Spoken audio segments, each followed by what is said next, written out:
नमस्ते शिक्षक सेवा आयोग तयारी समूह यस YouTube channel DN education for अलमा हजुरहरूलाई हार्दिक स्वागत गर्दछु।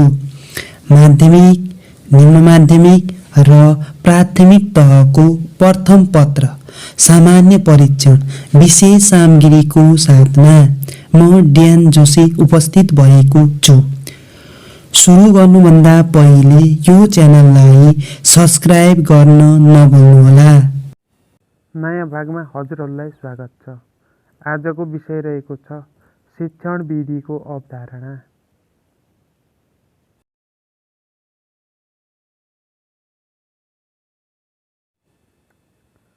जोन डिबे कुनै निष्कर्ष प्राप्त गर्नका लागि केही सामग्रीहरू प्रयोगमा ल्याउन जुन बाटो अपनाइन्छ त्यसलाई नै शिक्षण विधि भनिन्छ या पेडागोजी।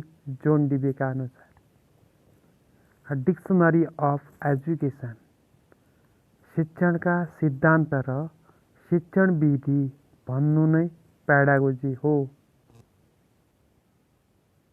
अक्सफोर्ड डिक्सनरीका अनुसार शिक्षण विधिको अध्ययन गर्नु नै पेडागोजी हो। यो शब्द शिक्षण र विधि मिलेर बनेको हो। शिक्षण भनेको पढाइ हो र विधि भनेको तरिका हो। तोकिएको उद्देश्य प्राप्त गर्न शिक्षकले अपनाउने क्रियाकलाप हो। शिक्षण विधि छनौट गर्दा ध्यान दिनुपर्ने पक्षहरू सक्षमता तथा सिकाइ उपलब्धि जसलाई उद्देश्य पनि भनिन्छ, विषयवस्तुको स्वरूप, बाल मनोविज्ञान, स्रोत साधनको उपलब्धता, विद्यालय वातावरण र शिक्षण सिकाइ परिस्थिति, समय र विद्यार्थी सङ्ख्या, शिक्षकको योग्यता, क्षमता र रुचि, शिक्षक केन्द्रित विधिहरू, व्याख्यान विधि, प्रदर्शन विधि, आगमन विधि र निगमन विधि।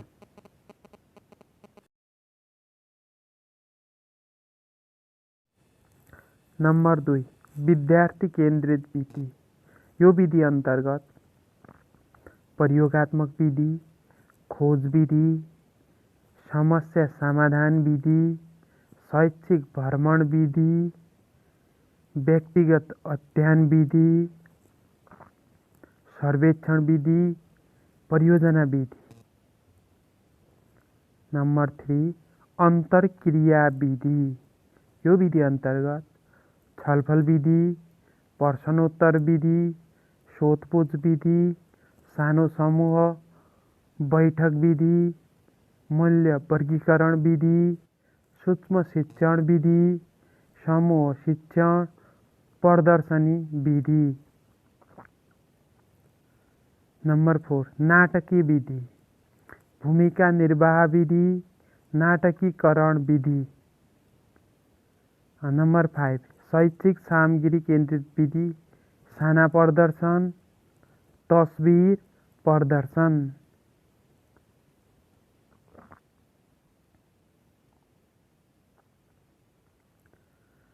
विभिन्न विषयमा उपयोगी विधिहरू निम्न प्रकार छन्। नेपाली विषय शिक्षण विधिहरू, अङ्ग्रेजी विषय शिक्षण विधिहरू, गणित विषय शिक्षण विधिहरू, सामाजिक विषय शिक्षण विधिहरू।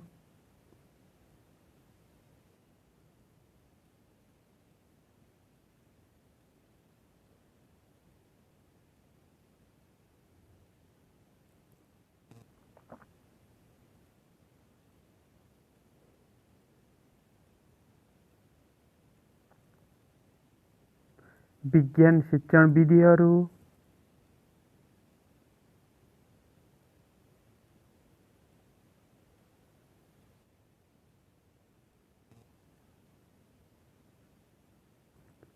यसपछि हाम्रो महत्त्वपूर्ण पाठ रहनेछ। ध्यान दिएर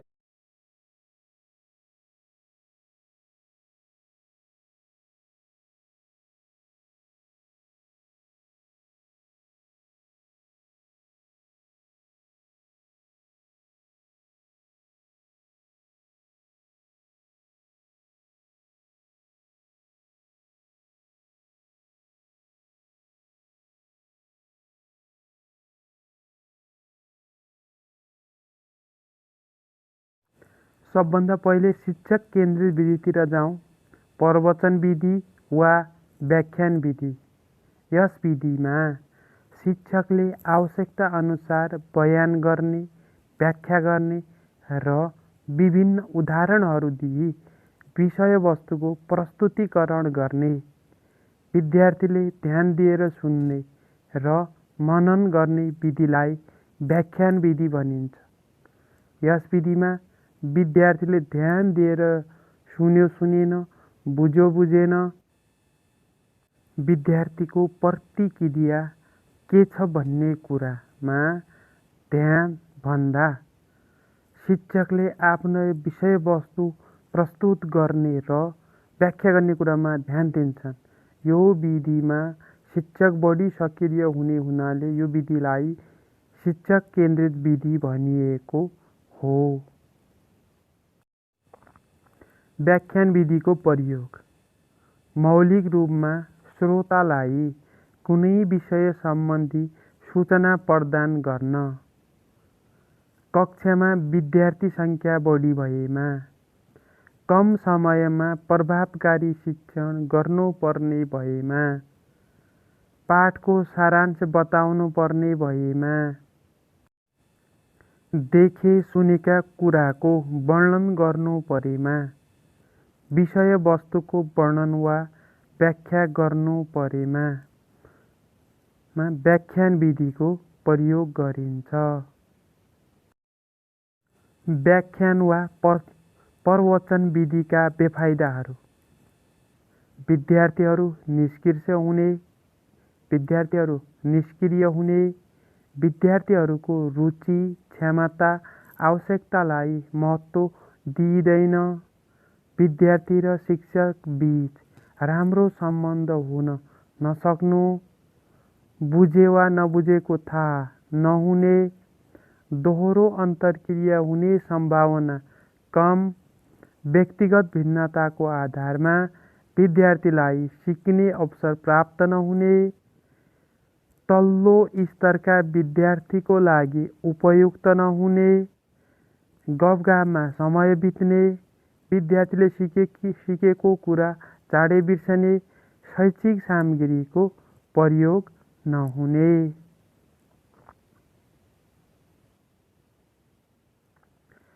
प्रवचन वा व्याख्यान विधिको योजना, तयारी र प्रक्रिया।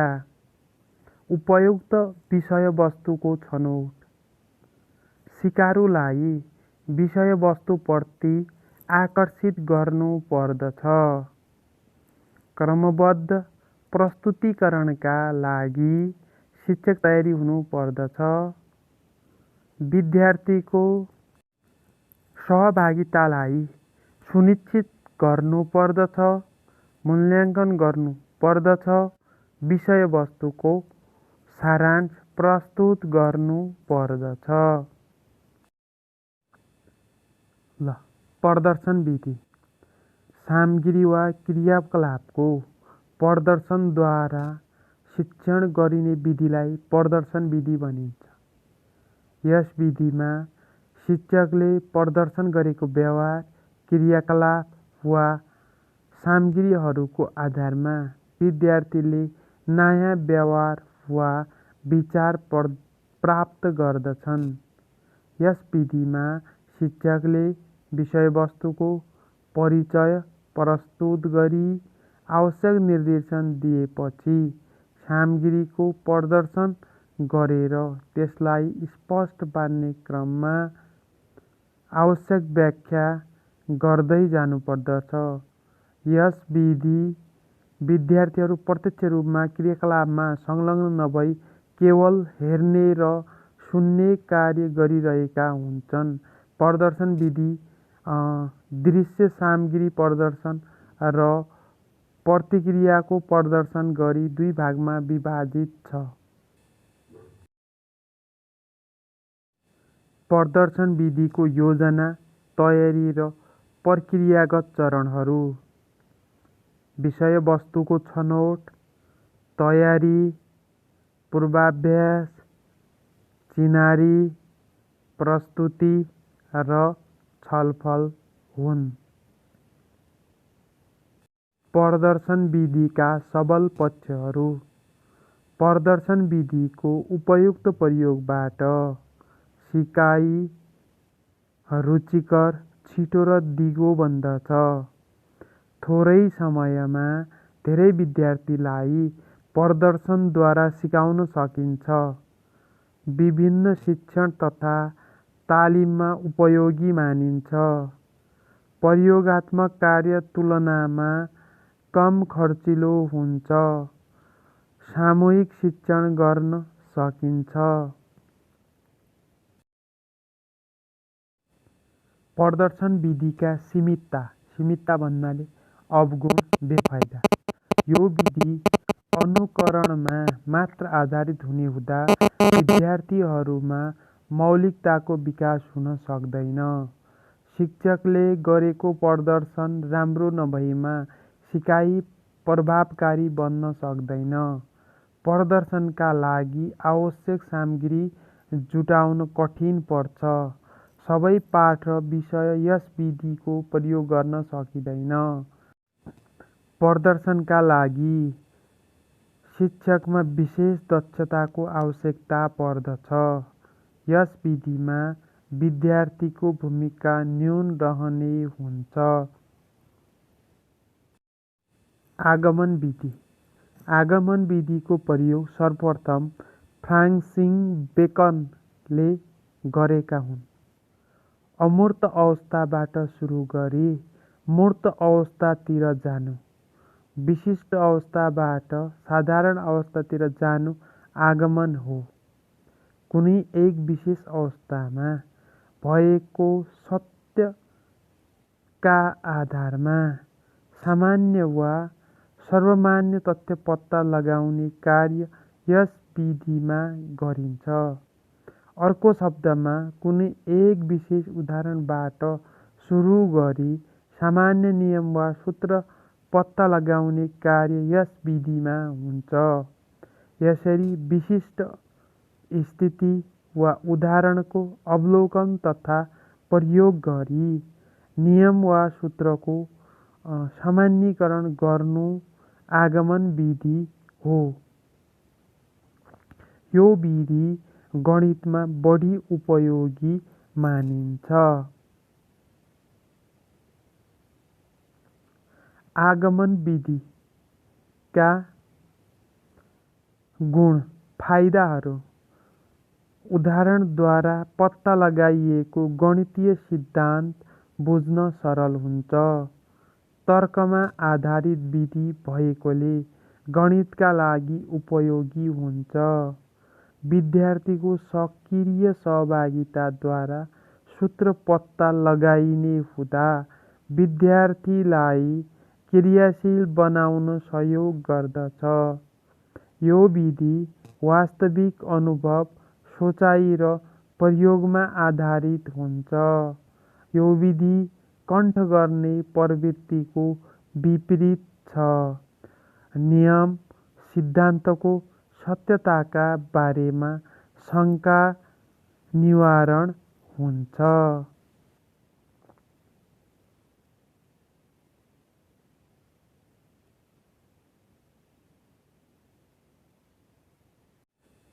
आगमन विधिका अवगुणहरू। सूत्र, नियम पत्ता लगाउन धेरै उदाहरण आवश्यक पर्ने, बढी समय र श्रम चाहिने। प्राप्त सूत्र, नियम वा सिद्धान्तमा पूर्णताका लागि थप अभ्यास आवश्यक पर्ने। उच्च स्तरीय गणितमा उपयुक्त नहुने। सबै विद्यार्थीहरू आफैले सूत्र वा नियम पत्ता लगाउन नसक्ने। आगमन विधिका चरणहरू। नम्बर 1, सुरुमा ढाँचाको अवलोकन गराउनका लागि केही उदाहरणहरू प्रस्तुत गर्ने। नम्बर 2, यसमा भएको समानताका आधारमा समन्वयीकरण गरी परिकल्पना तयार गर्नु पर्दछ। नम्बर 3, परिकल्पनाको परीक्षण गरी निष्कर्ष निकाल्ने। ल अब हामी निगमन विधितिर जाउँ। निगमन विधिको प्रयोग सर्वप्रथम अरस्तुले गरेका हुन्। सामान्य सिद्धान्त नियमबाट विशिष्ट तथ्य वा निष्कर्ष निकालिने विधिलाई निगमन विधि भनिन्छ।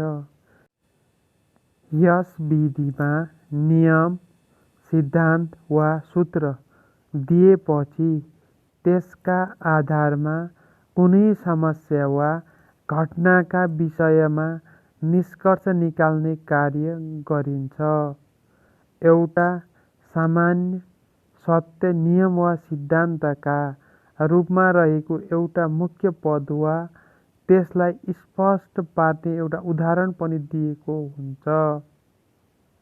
यो सामान्यबाट विशिष्टतिरको सिद्धान्तमा आधारित हुन्छ। यस प्रकार आगमन विधि निगमन विधिको विपरीत देखिन्छ, किनकि यसमा सामान्यबाट विशिष्ट, अमूर्तबाट मूर्त, सूत्रबाट उदाहरणतिर आउने गरिन्छ। यस विधिमा विद्यार्थीले सूत्र, नियम वा सिद्धान्तलाई प्रतिस्थापित तथ्यका रूपमा स्वीकार गर्दछन्। निगमन विधिका प्रमुख गुणहरू: छोटो विधि भएकोले छिटो नतिजा निकाल्न सकिन्छ, स्मरण शक्तिमा वृद्धि गर्दछ, समस्या समाधानको गति बढाउँछ, अभ्यास र पुनरावृत्तिका लागि यो विधि उपयोगी हुन्छ, आगमनबाट प्राप्त नतिजाको प्रयोग गरी यसमा पूर्णता ल्याउँछ।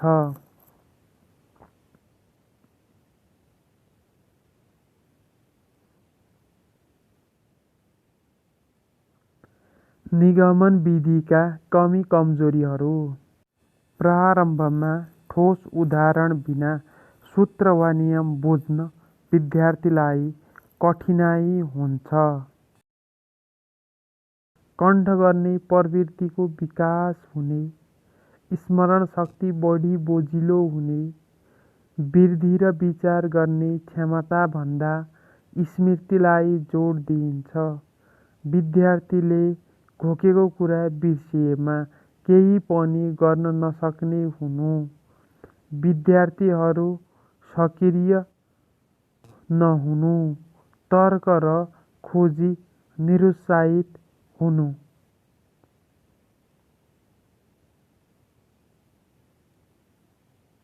आजको प्रस्तुति कस्तो लाग्यो हजुरहरूलाई? जस्ताको त्यस्तै प्रतिक्रिया दिनुहोला। यदि मन परे लाइक, सेयर र सब्स्क्राइब गर्न नभुल्नुहोला। हस्त, धन्यवाद।